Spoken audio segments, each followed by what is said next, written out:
the Pokemon series to launch for Switch that has had some sort of issue. Alright, no hate to this creator, but he said the majority of people are not saying that Game Freak is lazy, but rather they are upset that this is the fourth game that came out in the Pokemon series on the Switch that has had some sort of issue. And I posit this to you.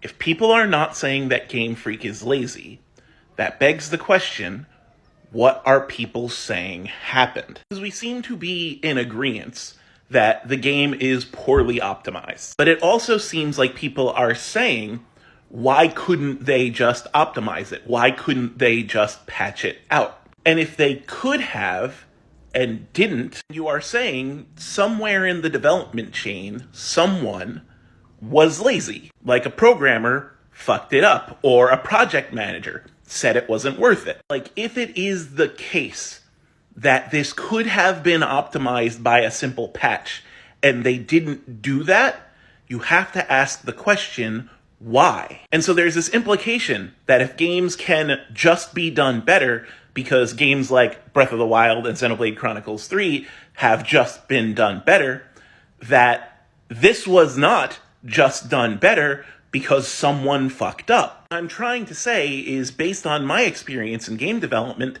that is not usually the case. Because you've said it yourself, this is the fourth time a Pokemon game has come out with an issue. And I'm saying, I don't think it's just that someone fucked up. Game Freak's MO has always been to push hardware, weak hardware, as hard as they could. Pokemon sprites in Gen 1 had no animation, whereas other Game Boy RPGs had animation for their battle sprites. But Pokemon had way more unique monsters. This is what Game Freak does. And based on how the game runs in emulators, it doesn't look like there's a lot of extra resource overhead. All 4 Pokemons this generation were big, ambitious projects. 4 Pokemon games sold really well. So I think what Game Freak has learned in this generation is that being big and ambitious with gameplay at the sacrifice of graphics and performance is a winning formula. So it's not that someone fucked up, they are just designing to that formula. At which point, if you want more performance, you're going to have to change that formula. Like, you can't have it both ways. Either someone at Game Freak was sleeping on the job